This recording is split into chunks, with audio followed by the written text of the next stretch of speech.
선우용녀의 인생에서 가장 큰 슬픔은 1916년 사생아 임신 스캔들로 인한 트라우마, 2014년 남편 김세명을 잃은 아픔, 그리고 아들 김종욱이 가문의 명예에 대한 압박으로 어려움을 겪는 모습을 지켜보는 힘든 시간이 합쳐진 결과입니다.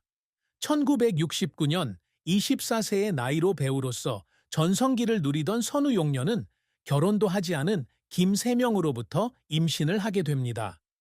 당시 보수적인 한국 사회에서 이 사건은 대중과 언론의 엄청난 비난을 불러일으켰고 그녀는 일시적으로 주목받지 못하게 되었다. 온 세상이 저에게 등을 돌린 것 같았어요. 부끄러워서가 아니라 모든 것을 잃을까봐 두려워서 매일 밤 울었어요. 그녀는 2015년 조선일보와의 인터뷰에서 이렇게 말했습니다. 이 스캔들은 그녀의 경력에 큰 타격을 입혔을 뿐만 아니라 정신적 상처도 남겼고 그녀는 인정과 존경을 갈망하게 되었습니다. 또 다른 큰 고통은 2014년 심장마비로 남편 김세명을 잃은 것입니다. 44년간의 결혼 생활 후 남편의 죽음으로 그녀의 인생에는 채울 수 없는 공허함이 남았습니다. 그녀는 2016년 코리아타임스와의 인터뷰에서 세명은 나의 동반자이자 보호자, 그리고 내 인생의 사랑이었습니다. 라고 말했습니다. 그가 떠났을 때 내 안의 일부가 사라진 것 같은 느낌이 들었습니다. 그녀가 70세가 되어서야 가족의 책임을 지고 혼자서 직장 생활을 이어가야 했을 때 그 고통은 더욱 깊어졌습니다. 그녀는 남편의 유품을 정리할 때, 특히 결혼 초기에 남편이 직접 쓴 편지를 정리할 때 울었다고 고백했습니다. 또한 선우용녀는 1972년생 아들 김종욱이 유명인 부모 밑에서 살면서 겪는 압박감을 지켜보며 슬픔을 드러냈다. 재능 있는 음악가인 존국은 자신의 경력을 쌓으려고 노력하지만 종종 성공한 사업가인 어머니와 아버지와 비교됩니다. 2018년 중앙일보와의 인터뷰에서 그녀는 존국이 자신이 그녀를 자랑스럽게 할 만큼 충분히 훌륭하지 않다고 느꼈다고 말했을 때 울었다고 밝혔습니다.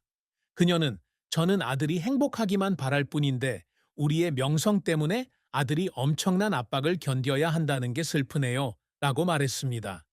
그녀의 따뜻한 미소와 전문적인 태도 속에 감춰져 있기는 하지만 이러한 슬픔은 오늘날의 그녀를 형성하는 깊은 상처입니다. 선우용녀는 야심찬 무용수에서 존경받는 배우, 교수, 사업가로 성장한 특별한 여정을 거쳤습니다. 그녀는 1965년 TBC 현 KBS의 무용수 공개 오디션에 합격해 댄서로 데뷔했지만 1666년 영화에서 첫 역할을 맡으면서 곧 연기에 관심을 갖게 되었다. 이 역할로 그녀는 주목을 받게 되었고 그녀는 더 라스트 우먼 1968, 어 우먼 인 더 월 1970 등의 영화에 계속 출연하게 되었습니다. 그러나 1969년 임신 스캔들로 인해 그녀는 배우 생활을 중단해야 했고 1982년부터 1989년까지 미국으로 이주하여 연기를 공부하고 로스앤젤레스의 지역 예술학교에서 가르쳤습니다. 1989년 한국으로 돌아온 선우용녀는 시트콤과 TV 드라마에 출연하며 배우로서의 경력을 재개했다.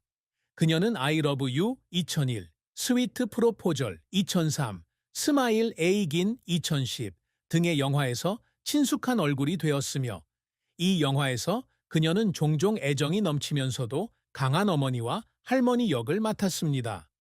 2012년 드라마 골든타임으로 MBC 연기대상 여우조연상을 수상하며 67세의 나이에 강렬한 복귀를 알렸습니다. 또한 해피투게더, 라디오스타 등 예능 프로그램에 출연해 유쾌하면서도 깊이 있는 인생 이야기를 들려주며 젊은 시청자들의 마음을 사로잡았습니다. 선우용녀는 배우 활동 외에도 교육자이자 사업가로 활동하고 있다. 2011년부터 그녀는 호서예술대학교 서울 캠퍼스 연기학과에서 부학장을 역임하며 여러 세대의 젊은 배우들을 양성하고 있습니다. 그녀는 2020년 연합뉴스와의 인터뷰에서 저는 제 학생들에게 저의 열정과 인내심을 전수하고 싶습니다. 라고 말했습니다. 2010년에 그녀는 커플들이 진정한 사랑을 찾을 수 있도록 돕는 것을 목표로 하는 매치메이킹 회사인 레드힐스를 설립했습니다. 이 회사는 500건 이상의 결혼식을 성공적으로 주선했으며 그녀는 그녀의 명성을 바탕으로 2022년 보령 해양머드 엑스포의 홍보대사로 초대되었습니다. 그녀는 또한 예술과 지역사회에 기여한 공로로 2015년에 대한민국 문화훈장을 받았습니다. 그러나 선우용녀의 경력은 좌절 없이는 이루어지지 않았다. 1969년 스캔들 이후 그녀는 많은 감독에게 거부당했고 1970년대에 그녀가 참여한 몇몇 영화 프로젝트, 예를 들어 사랑의 그림자, 1775는 흥행에 실패했습니다. 캐스팅 명단에서 제 이름이 삭제되는 걸 보고 울었어요. 다시는 돌아올 수 없을 것 같았거든요. 그녀는 2000년 동아일보와의 인터뷰에서 이렇게 말했다. 또 다른 좌절은 2013년에 레드힐스가 치열한 경쟁으로 인해 재정적 어려움을 겪으면서 지속 가능성을 위해 더 많은 개인 자금을 투자해야 했을 때였습니다. 그녀는 2015년 한국일보와의 인터뷰에서 가족을 실망시킨 것 같은 기분이었어요. 회사를 살리려고 밤낮으로 일했죠. 라고 말했습니다. 게다가 그녀는 몇몇 영화에서 너무 감정적인 연기 스타일을 보인다는 비판을 받았고, 이로 인해 그녀는 미국에서 연기 수업을 받으며 실력을 향상시키려고 노력해야 했습니다. 선우용녀를 울리기 위한 노력에는 사회적 편견을 극복하고 사건 이후 경력을 재건하는 것이 포함되는 경우가 많습니다. 그녀는 한국에서 스타로 활약하고 있음에도 불구하고 미국에 있는 동안 학비를 벌기 위해 식료품점에서 아르바이트를 했습니다. 모든 것을 잃었다고 생각하며 혼자 앉아 울던 밤도 있었습니다. 하지만 계속 살아가야 한다는 것을 알았습니다. 그녀는 1990년 코리아 헤럴드와의 인터뷰에서 이렇게 말했습니다. 또 다른 순간은 그녀가 44세의 나이에 연기에 복귀하기로 결심했을 때로 시트콤 한 지붕 아래 새 가족 1889에 참여했을 때였습니다. 그녀는 2005년 중앙일보와의 인터뷰에서 캐스팅 제의를 받았을 때 울었어요. 마치 다시 태어난 기분이었습니다. 라고 말했다. 이러한 노력은 고통스러웠지만 그녀가 자랑스러운 경력을 쌓는 데 도움이 되었고 많은 사람에게 영감을 주는 존재가 되었습니다.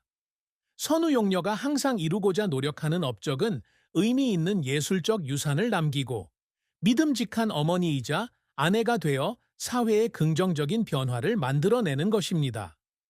선우용녀는 항상 자신의 역할을 통해 감동과 희망을 선사하는 예술가로 기억되기를 열망합니다. 그녀는 2024년 조선일보와의 인터뷰에서 제가 맡은 역할을 통해 관객들이 웃고 울고 삶에 대해 생각하게 되는 역할을 하고 싶어요. 라고 말했습니다. MBC 연기대상에서 수상과 더불어 웃어라, 골든타임이 히트 드라마가 된 것은 이러한 목표의 증거입니다. 그녀는 시트콤부터 진지한 드라마까지 다양한 프로젝트를 맡아 자신을 새롭게 창조하고 나이가 제한이 아니라는 것을 증명하기 위해 노력하고 있습니다. 선우용녀는 교육 분야에서 재능 있고 헌신적인 배우를 양성하는 것을 목표로 합니다. 그녀는 호서미술대학교 학생들을 대상으로 정기적으로 무료 세미나를 열어 자신의 경력에서 어려움을 극복하는 방법에 대한 경험을 공유하고 있습니다. 그녀는 2023년 연합뉴스와의 인터뷰에서 제 학생들에게 연기는 인내의 여정이라는 걸 알려주고 싶어요. 라고 말했습니다. 사회적으로 그녀는 레드힐스가 신뢰받는 매칭 브랜드가 되어 커플들이 행복을 찾을 수 있도록 돕고 싶어 합니다. 그녀는 2010년 세계일보와의 인터뷰에서 저는 사랑에서 어려움을 겪었고 다른 사람들이 제 실수를 피할 수 있도록 돕고 싶습니다. 라고 말했습니다. 2022년 그녀는 서울에서 열리는 문화와 결혼에 관한 컨퍼런스에 연설자로 초대되었는데 이는 그녀가 자신의 경력에서 가장 큰 영광이라고 생각하는 이정표입니다. 선우용녀는 가족에 대해 최연재와 김종욱이 자랑스러워할 수 있는 엄마가 되고 싶어 한다. 그녀는 딸의 쇼에 참석하고 소셜미디어에서 자신의 브랜드를 홍보하며 연재의 패션 디자이너로서의 경력을 지원합니다. 존국이 더 사적인 삶을 선택했음에도 불구하고 그녀는 그가 음악에 대한 열정을 추구하도록 격려했습니다. 그녀는 2024년 KBS와의 인터뷰에서 아이들이 어떤 길을 선택하든 내가 그들을 사랑한다는 것을 알게 해주고 싶어요. 라고 말했습니다. 그녀는 또한 김세명의 추억을 보존하기 위해 노력했으며 그의 기일마다 가족 추모 예배를 정기적으로 열었습니다. 그녀는 제 아이들이 아버지가 얼마나 훌륭한 사람이었는지 기억하기를 바랍니다. 라고 말했습니다. 선우용녀의 사랑과 결혼은 낭만적이면서도 도전적인 이야기이며 김세명은 그녀 삶의 모든 기쁨과 슬픔의 중심에 있습니다. 두 사람은 1968년 서울에서 열린 한 파티에서 만났는데 당시 젊은 사업가였던 김세명이 그녀의 매력과 재능에 매료되었습니다. 1969년 임신 스캔들로 큰 압박을 받았음에도 불구하고 그들은 1970년 이태원에서 가족과 가까운 친구들만 초대한 간소한 예식으로 결혼하기로 결정했습니다. 세명은 온 세상이 저를 반대했을 때 제 곁을 지켜준 사람입니다. 제 인생의 사랑이었어요. 그녀는 1975년 한국일보와의 인터뷰에서 이렇게 말했습니다. 두 사람의 결혼 생활은 1972년 김종욱, 1975년 최연재 두 딸의 탄생으로 더욱 돈독해졌고 김세명은 그녀의 연기 활동에 늘 든든한 지원군이 되어주었다. 하지만 결혼 생활에는 어려움이 따릅니다.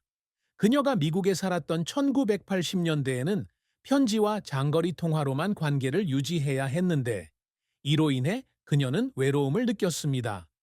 거리를 넘을 수 없을 것 같았던 적도 있었어요. 세명이가 쓴 편지를 읽고 너무 보고 싶어서 울었어요. 그녀는 1990년 동아일보와의 인터뷰에서 이렇게 말했다. 또 다른 어려움은 2000년에 김세명의 사업이 어려움을 겪으면서 재정적으로 압박을 받게 되었다는 것입니다. 세명이를 위해 강해지려고 노력했지만 세명이 걱정하는 모습을 보고 눈물이 났어요. 라고 그녀는 말했다. 선우용녀에게 가장 큰 사랑 슬픔은 2014